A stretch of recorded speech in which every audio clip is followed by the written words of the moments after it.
All right, please do that.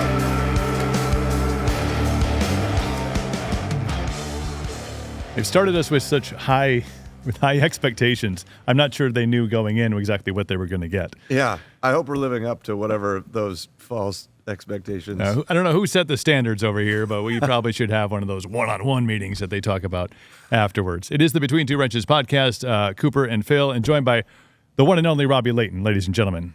How's Welcome. it going? It's going Robby, well, sir. I've never been between two wrenches. So this is First cool. time. First timer. Well, there's been a lot of first timers today. That's way cool. There has. We scared one off. We did. She frolicked off between the curtains, but then she came back and said that she might want to start a new profession. yeah, being career a change. podcaster. She definitely wanted to get into podcasting after being a part of this program. But no, excited to be here at Milwaukee Pipeline with Milwaukee Tool. Thanks to those guys for having us out. Robby's here as well. This is not your first time here at Pipeline, but isn't it always great just to absorb all of the red that is around us, that surrounds us, with the tools in the back and all the red shirts? And Absolutely. I mean, coming here, it's just insane because you have an idea of what it's going to be, and you get here and it blows your mind. I mean, the expectation that you set. I mean, you walk around. I have to walk around for 45 minutes and just absorb everything. Mm-hmm. And one thing that I noticed that's not normal is I haven't seen a single Milwaukee employee that seems miserable. Yeah. I mean, think about it. There's always somebody that even if they're happy, they're complaining about it. And they're miserable because they had a good day. I mean, all these Milwaukee employees, they're genuinely excited to be here. They're real. I mean, they're just excited about tools. They're more excited than we are. I mean, and I'm dang excited. I'm excited about tools. Yeah. Yeah, TQ was telling us, we were walking around, he's like, man, I feel like these guys make the Chick-fil-A employees look like just a real bummer crew. Yeah, my pleasure. a lot of enthusiasm, which is good. I mean, you could see that passion, and we got to do the tour yesterday, and it's even the offices we walked by. It's the employees on the ground from every different department. There's a real passion behind what they do, and the fact that they reach out to guys like you, or they reach out to guys like Phil, because the end user, the person that has the tool in their hand, they want to know, what would make this better? Does this tool fit your needs? What are the improvements? And they actually take that information and they come back and they get with engineering and they get with R&D, and they're like, we need to fix this because the end user, who we're always trying to service, is having these issues. But no, it's great to be here in the city of Milwaukee. But I want to know the origin story. Like when did cars first enter into your universe, and then you're like, well, this is my gig now? So I come from a long line of people in the trades. I am first generation automotive. My dad is a plumber. I've got a brother that's a contractor, but I learned at about 12 years old that I did not want to be a plumber. My dad's a great plumber. His father was an onion farmer. He decided he didn't want to plant onions, so my dad went into the plumbing trade.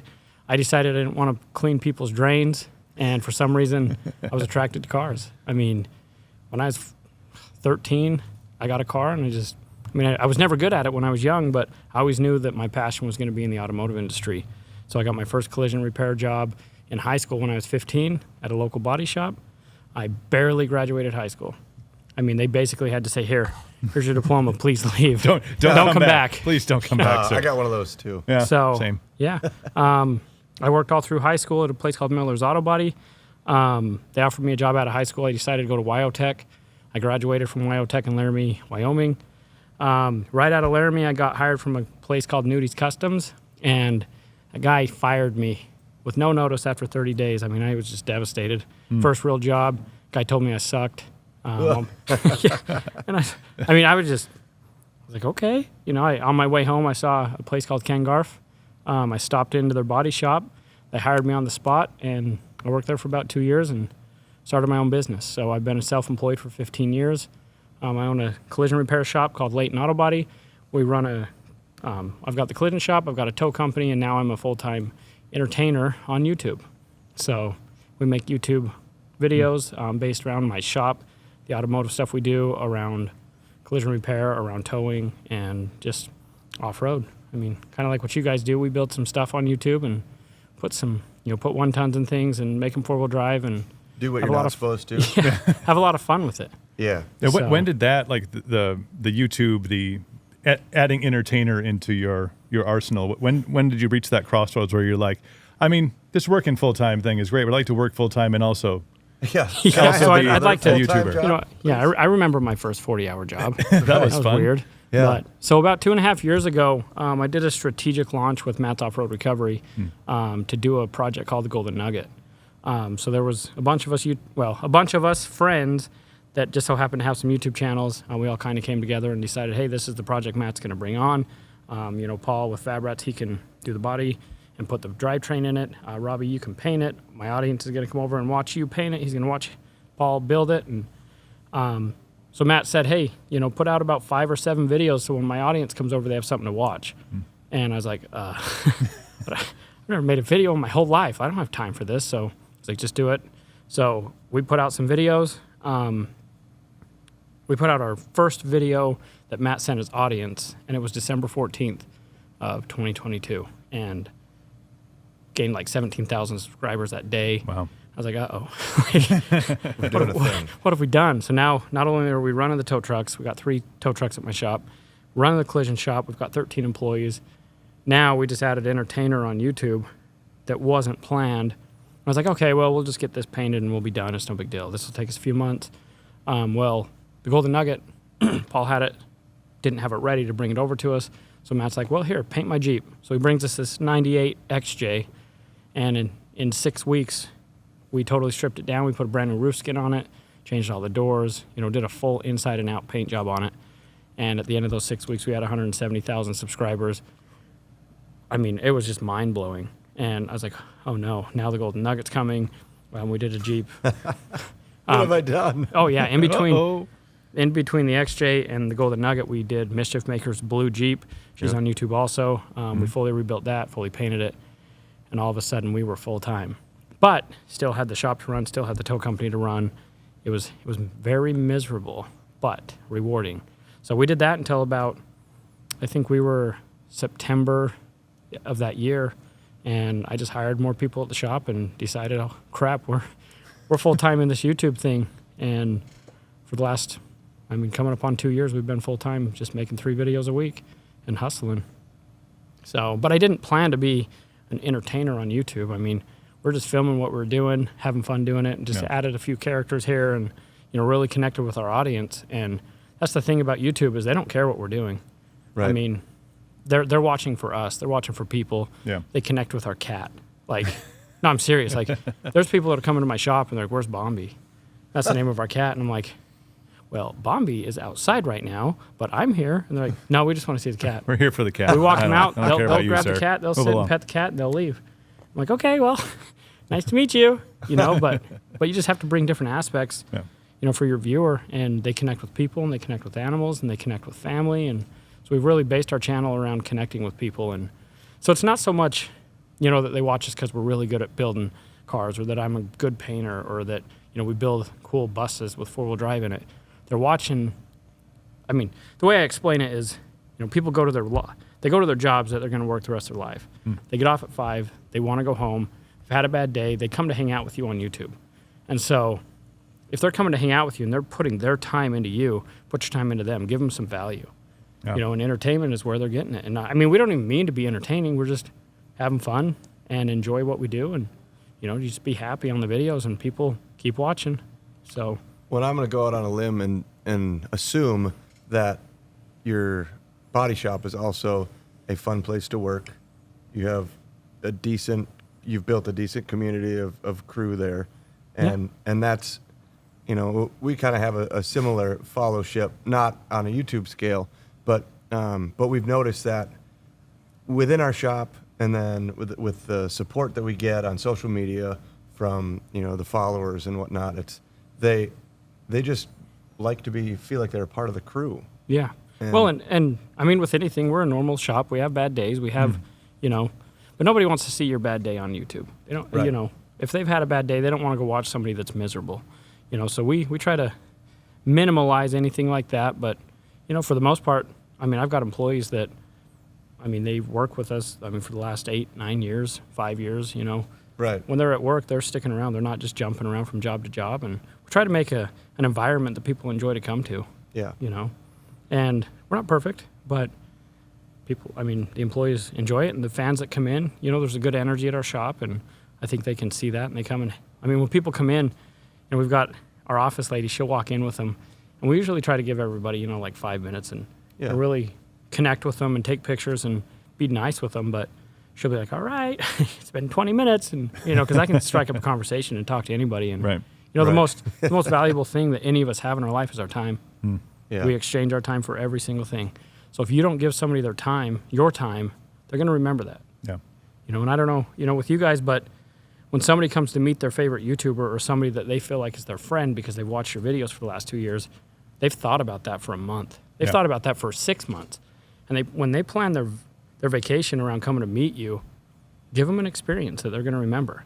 You know, you don't want somebody to come in and, I mean, they're so excited. People are shaking. I mean, they're nervous. You know, they don't know what to say. And you just be real with them and let them have their moment and, you know, just be genuine with them. And when they leave, the takeaway is they're going to be a viewer for life. Right. You know? Absolutely. Yeah, and that So- experience that they'll have of that interaction, that moment, that conversation, that 5 minutes or that 20 minutes, or where's the cat? Yeah, no, you know, seriously. like that's their story, and then you know they feel even more connected the next time you drop a video. They're like, oh yeah, I was there. I remember where that. You know, Oh, I saw that car, and Yeah. he let me take a picture. You know, people come in, they're like, oh, can I take a picture? I'm like, post whatever you want. Right. You know, because nothing in there's secret. Yeah, we're a few weeks behind on when we film to when we're releasing it, but so what if somebody comes in and takes a picture and posts it on their social media? Yeah. They might have 100 people that sees it that's excited. Well, those people are going to want to come and watch what we're doing. Exactly. And so we don't try to gatekeep things. I mean, we try to just let people be people, you know, and it I think that's what's helped, you know, get us where we're at, and the success that we're having right now is we're just having fun. Yeah. You talked a little bit before, you know, we jumped on here about you just have to do it. Like we talked about how becoming successful on YouTube or really on any social media platform is the one percenters. Yeah. Because they're consistent, they keep on doing it, and I'm sure you have days where you're like, ugh. But there's no choice. You just this is my day. This is what I have to do. I mean, your numbers now, you know, over 430,000 subscribers, 116 million views. I mean, Those are not small numbers. 125 million. 125 million. Get it right. Throw We're that going away. off the cuff on the rest of this one. I just kidding. But no, That just went up to 126 million. I'm just telling you right now. But, like, but oh, exciting. your But no, you consistency. I mean, you just have, absolutely. you have to do and failure isn't an option. I mean, on August 22nd, 2018, every single thing I worked my entire adult career burned up in 6 hours. it. Try that one on for size. Everything. I just had a brand new house built that year, and people kept telling. I mean, the go-to is, "Oh, at least it wasn't your house." It's like I would have loved for that house to burn down. There was nothing in it. Yeah. We were moved in for 4 months. My most prized possessions were inside that shop. Every tool I ever bought was inside that shop, and when that burns up and you stand outside, I was in my flip-flops and my shorts. Like it was at night. I mean, you just watch your dreams and hopes just burn. There's nothing you can do about it. Right. Wonder. What was going through your mind? Wanted to die. Yeah. And I'm not that way. I mean, I've never in my entire life ever thought that way. And for that split second, it's all you could think about. It's just like, there's no recovering from this. Yeah. Then I went to bed. And I woke scene. up. And I woke up the next morning. So we left the shop at 3 o'clock in the morning. The firefighters, by the way, thank you from fire department. 66 volunteer firemen put that shop out. Oofed. Yeah. We came back at 7:30 in the morning. I was sitting on the front steps as my employees were coming to work, and I had to tell them that they don't have jobs anymore. Oof. You want to talk about hard? I mean, we had 8 employees at the time. We weren't as big as we are now, and 7 of them sat with me, you know, and understood. We had one employee that got pissed off and was going to sue me, and his tools were inside, and they're all burned up, and just let him complain. I mean, I didn't know what to do. Sir, I'm like, I don't sir, want I you. didn't do this on purpose. I was like, you can see the shop's gone. Like, Yeah. you didn't just lose your tools. I lost mine. Like, anyway, Yeah, so that sucked. It's a group effort of losing here. But it was at that moment, you know, it's just rebuild mode. It's like, okay, well, what do we have to do to get past this? And we figured out a way to I kept 5 of my employees working. There was another shop owner. His name was Josh Cook. He owned Precision Collision. We all went to work for him. And I was taken care of by my insurance company, which thank the Lord for insurance. But, Right. Oh, yeah. you know, regardless, I had employees to think about. I was fine. But we all went up there. I kept getting calls. The work wasn't stopping. I just didn't have a place to do it. So Josh let us move in, and we went to his shop. I ran his office for the next year and a half. My employees all worked in the back with his employees. We did his work. We did my work. He made money on it. Everybody, I mean, my employees kept their jobs, and we rebuilt. And so in March 1st, 2021, we reopened our brand new state-of-the-art facility. But to back up, I mean, when I got paid out, I had almost $1.5 million in the bank. I had a really good insurance policy, and I could have left. And I had everybody against me wanting me to fail. So, which it was a pretty motivating thing. Say there's the driving force. Is Right. like, I could just wash my hands of this. Oh, no, but- seriously. I was yeah. looking at places to move. Yeah. I mean, the whole community was against me. We live in a small town, and everybody thought I did it on purpose. And everybody thought I was a fraudster and all these things. And we live in a small town, and everybody gossips, and nobody cares that it was an accident or that a person made a mistake. They just, Robby burned the shop down. It's like, okay, well. There's a lot more to it than that. you guys should get a there's a lot hobby. to unpack there. If only it was that easy. You know, they don't understand what goes on behind closed doors in your mind, and you know, there's a lot that goes into it, and it sucked. One to just stop and think, like, it's that whole walk a mile in somebody else's shoes. And Yeah, just think about if everything that you worked for is just gone everything. Yeah. right now. And there you was got to nothing, watch it go away, Oh, too. and You there got to was watch it nothing happen. you could do. Ugh. I mean, How did it happen? so I have a friend that I let him bring his vehicle into my shop, and he had a friend that I let come in and help him work on it. And it was an honest mistake. The guy was trying to start a carbureted vehicle. He dumped a little bit of gas, and it backfired. And he had a cup of gas that started the cup on fire, and he panicked. And he dropped the cup. It lit things on fire. I actually wasn't even there. Me and my friend, we had left to go get cough drops of all things. I wasn't feeling good. And so we left. We were gone 5 minutes, and it was on fire by the time we got back. And what happened is where the truck was, there were boxes because we had a bunch of parts. Lit the boxes on fire. There was a heater above it. Jeez. Heater started on fire. 2 psi of natural gas blew in, and it just torched. It was a steel building. It was 15,000 square feet, and it was just an Isn't it inferno. wild that they burn? You know what I mean? they like come in on themselves. The walls were all standing. The roof was standing. It just, everything kind of went like this, and it just torched everything inside. I mean, I had customer vehicles. We lost 16 cars that were customers. I lost 5 or 6 of my own.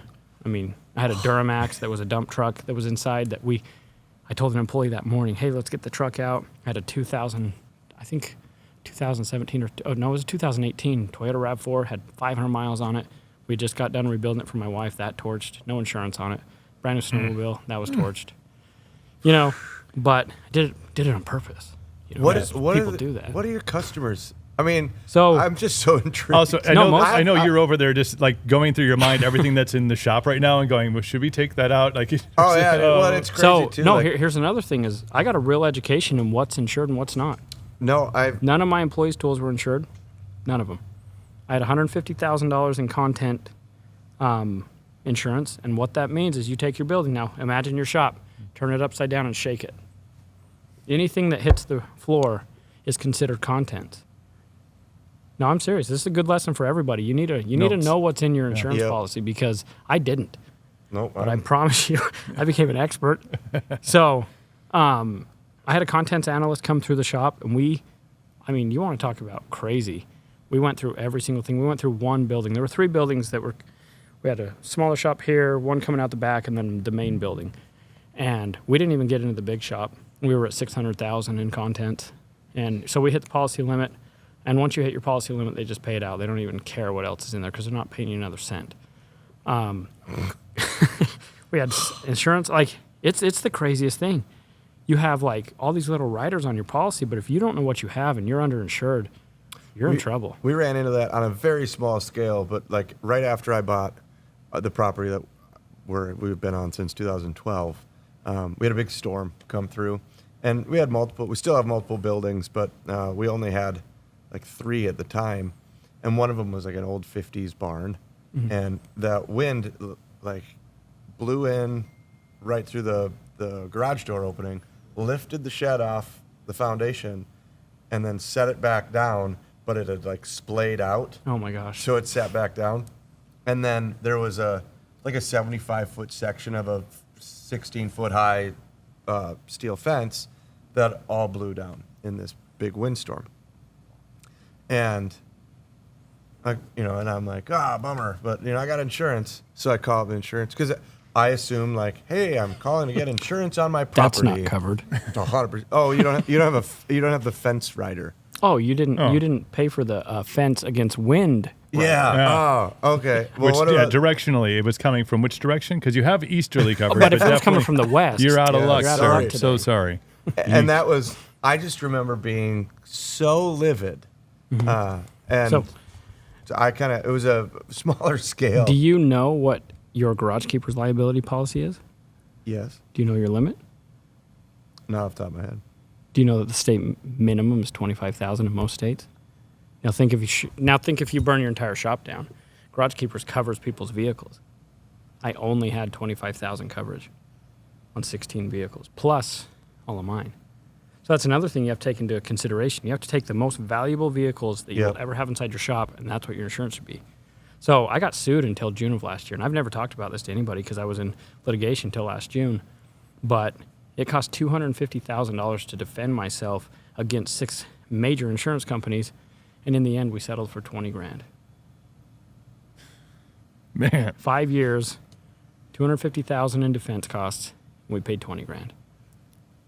That's unreal. But they will. I mean, they have more money. They have more attorneys.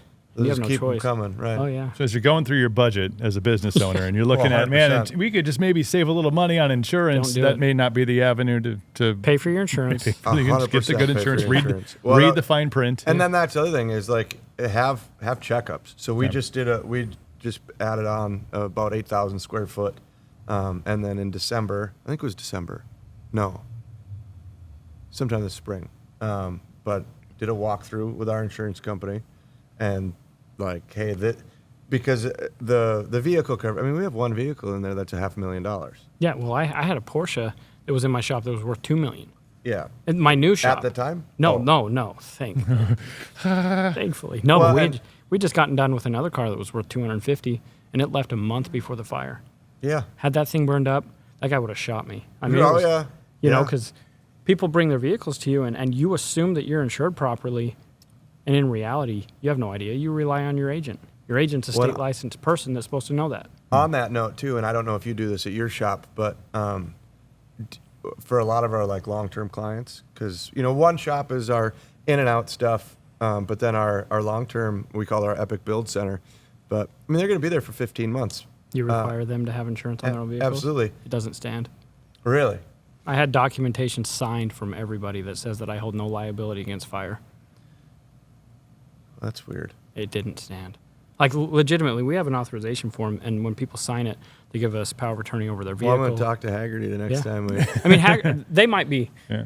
They might be okay, but like you just want to make sure that you're educated, just Well, like with anything. And I think that was the But yeah. conversation, because, and one thing that we like about Haggerty is, like, so if you onboard a client, we push them to jump on with Haggerty, because they will onboard the client, and then every month they send a status update of the statement of the work that's been Well, done, and then they will incrementally increase the. I can tell you, Haggerty is a much better insurance company than who I was insured with, which my insurance company ended up paying all my policy limits. I was just underinsured. Yeah. So, But I think those were things that you would just assume, right? Oh, I have insurance, I'm fine. and then you also, as you grow, you don't necessarily think about changing those things. Well, okay, let's just take, for instance, you have $100,000 worth of Milwaukee tools behind you.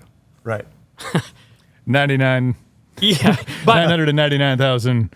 Sorry, I Yeah, put this in my I mean- pocket, sir. you add those tools, Right. you don't up your insurance, it doesn't matter. If you're not, I mean, your coverage is your coverage, and there's a policy limit, and that's it. Right. So, yeah, you really do need to be aware of it and up your limits. And insurance is expensive, but it's very well worth it. What's more expensive, not having A fire with no insurance. Right, yeah, a windstorm with no correct insurance. Yeah. What? Yeah. No, Easterly winds. such- Tell You know, those what. westerly I know. winds. If you just would have got that, West you would have side. been fine. We ended up for that shed. We ended up just taking the skid steer, Did you pull it together? and then we that's just awesome. lifted it up, and Hey, then Milwaukee sells a new winch. I You saw. could have winched that thing Right. together. That would've worked That would have out. been cool. Or put I a couple know. Jeeps back to back. That would have been a good video. it would have. But anyway, Looking so for yeah, another that's- windstorm. Come on. Not looking for another fire. No fires. Right. So that Yeah. sucked. But sir. you know what? So this is something I tell people a lot of times is, your mind is the most powerful tool you have. Yep. And if you listen to that on your bad days, you're not going to succeed. I mean, I hate to say it, but I wanted to kill myself one time in my life. And had I done that, I wouldn't have my son. I wouldn't have my daughter. I wouldn't have my YouTube channel. I wouldn't have my new business. And there's so many things that are more important in life than leaving isn't the answer. And it's amazing you see what you can overcome, those absolutely. moments of weakness. I was and then you look back. at the lowest point in my entire life. Yep. I was 29 years old. My life was over in my head that day. But now we're sitting at Pipeline, right? You know, Hanging out with all the Milwaukee Tool crew Well, and you don't necessarily, their energy. You don't get to pick and choose, right? Yeah. You know, and you don't like. There's nothing wrong with feeling lousy. There's nothing wrong with going through that because, like, you know what, like that's part of it. That's the yin to the yang, right? Yeah. But you can't have the lows without the highs. And you have the choice to change that. Absolutely. If you're unhappy, if you're miserable, you're the one at the ship. You're the captain of the ship. Change it. Right. Change your route. Yeah. You know? Analyze it and adjust. You're running the controls. So, anyway, but yeah, since then, I mean, it's been the biggest blessing in my entire life. You know, we have a brand new shop that I invested all the money I got from the insurance, and I doubled down. I put millions into it, and we did it right pre-COVID. So our shop opened up March 1st, 2021. COVID hit March 1st, 2021. Yeah. And we worked, and I swear people were home, so their cars were getting fixed. We never had a day off, and it's been good since. Cool. You know, and so fast forward a little bit.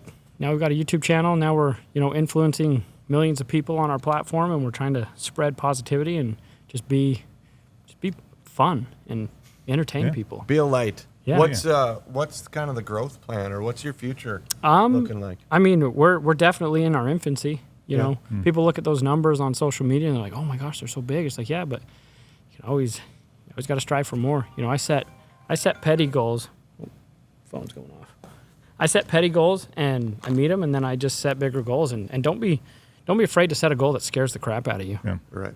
I mean, I set a goal about a year ago that I'd become friends with Cletus McFarland, and I would be in one of his races. And in July 19th, I'm going to be in Stafford Springs, Connecticut, racing in one of his races. Oh, that's and it was cool. organic. You know, I'm not forcing it, but I'm surrounding myself with good people. I'm networking with the right people, and just make connections and be of value to people.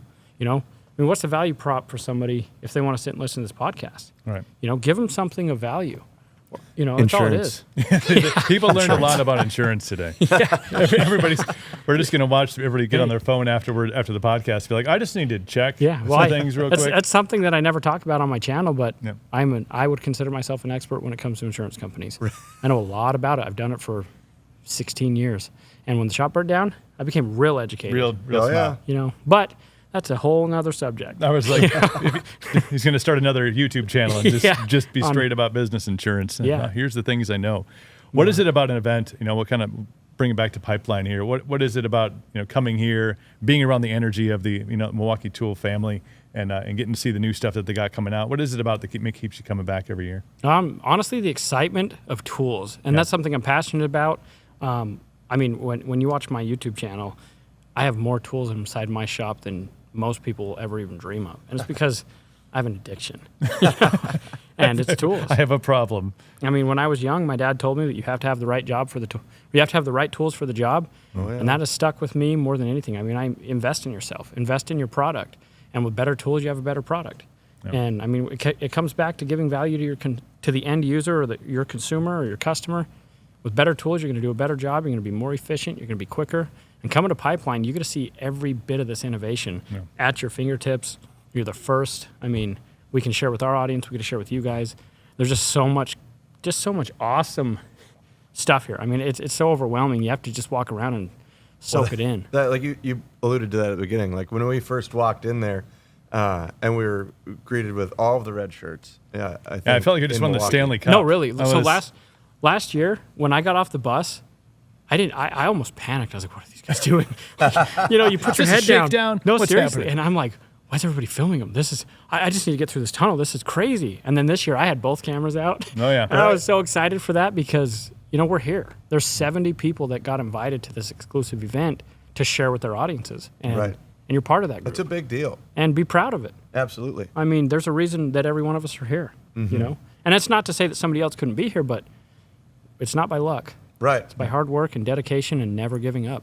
Yeah. You know, relentless hustle. We've had a few conversations of the imposter syndrome from the different people that we've met. Oh, yeah. Because that's real, man. Oh, it's so real. Well, and then you see other people and you're like intimidated. You know, I can talk to 2.5 million people a month through a camera and it's no big deal. But you get around people that, you know, you're in a building with people and it's just like intimidating. Yeah, like, wait, do you guys have expectations for Yeah, us? like, It's like, you know, whoa. I'm like over in a corner talking to my camera as if not every single person in the room is doing the same thing. But I'm like, gosh, they're gonna look at me. Weird. Yeah, and I hope nobody know? watches me doing the same thing that they're doing. What if I mess up? Right. You know, To start over again. And the energy here. I mean, we talked about, you know, the Milwaukee Tools such crew. good energy. Everybody here is, you mentioned employees being excited, you know, to come to work. I can't think of a brand that is more Put together. energetic, put together. You know, not saying that they're, you know, And that doesn't seem outfits fake. are always orchestrated, but I feel like they wear the Milwaukee stuff to work because they're like, yeah, that's right. That's where I work. You better see that when I walk in, stop at the Quick Trip on the way in. You better see that I'm going to Milwaukee Tool today, and there's an excitement about that. Well, from it's every more than level. it's more than just a brand. It's a lifestyle. I mean, Oh yeah. Yeah. if I'm not 1000%. wearing a work shirt, I literally wear a Milwaukee shirt because it fits really, really well. Right. Also, yeah, kudos to the Yeah. merchandising Yeah, the merch, department. their merchandise crew. Yeah, dialed in. I mean, I sell some really good shirts, but Milwaukee. I was definitely looking at some partnership opportunities. No, seriously. I was talking to the merch guy today. I'm like, hey, could we get like some blanks with the Milwaukee logo that we can do for Yep. our own? And I Yeah. mean, they just fit well. But the thing is that they're boots on the ground and they listen. Last Yeah. year, you know, I know we're getting close to being done, but last year their president was up there and he's like, hey, does anybody have any ideas? And what don't we have that we should have? And I was the only one. I was like, a DA? With Yeah. it sitting right there. They got 2 brand new DAs that they just unveiled this year. I mean, they listen. And they're You know, they're not awesome. just like, oh, you want one? Oh, well, sorry, we don't have time to listen Well, to you. we talked They about that listen. earlier. It's like they don't. I think that there's a lot of tool companies that are like, oh, nice suggestion, appreciate you. We'll put that in the suggestion Yeah, box. But we're Button. the over tool there. guys, so you just You do stay in your thing. lane. Right. Okay, we got and you. Over here, they're like, tell us more. No. Yeah. So another cool, you know, this is a cool experience that's going to stick with me. Shane, there's Steve and Shane that are the main guys here. Yeah. I had a conversation for an hour last year with Shane. Didn't know him. He didn't know me. He literally got off the stage, saw me. He's like, "Hey, you remember me?" I was like, "How could I forget?" and he asked me questions about our conversation last year. I'm like, "How do you know that? Like, why do you retain that?" But the fact that he took the time to talk to me and retain the conversation and remember it, I mean, it tells you everything you need to know about a leader of a company. I mean, a Absolutely. company of 25,000 employees, and the guy remembers a conversation, like, Yeah. it just doesn't happen.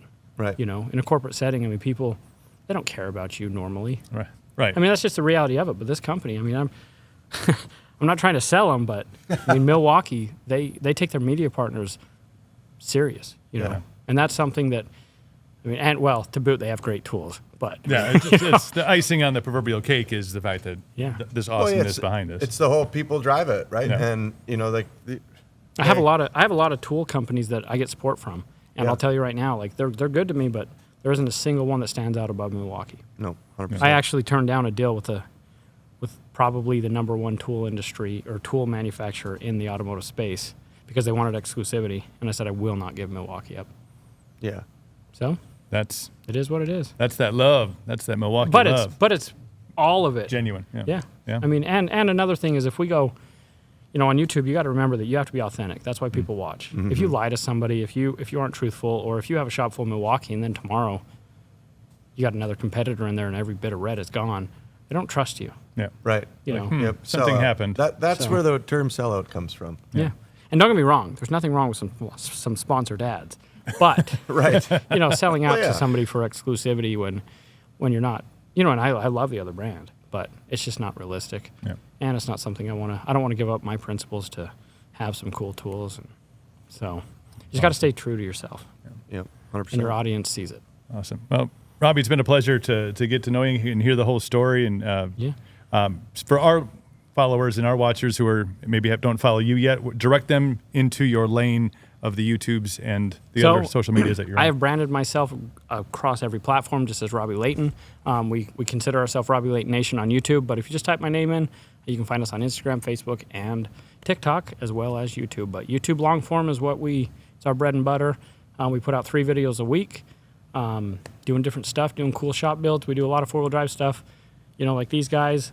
We build burnout cars, We just built a 1,000 horsepower. That's pretty cool. It's a 1976. Go watch that video. Oh yeah, 1976 AMC Pacer. And then another thing that I didn't touch on, but I have a 6-year-old little girl that likes to tell dad jokes on Sundays, and she gets That's into awesome. it. She's pretty feisty. So yeah, you can find us on YouTube at Robby Layton. Cool. Just check us out. Will Check do. out Max-Bilt. Yeah. Awesome. Appreciate you, man. Appreciate Absolutely. the time. Between Two Wrenches, we out. We're gonna go play with some tools. Thank you guys.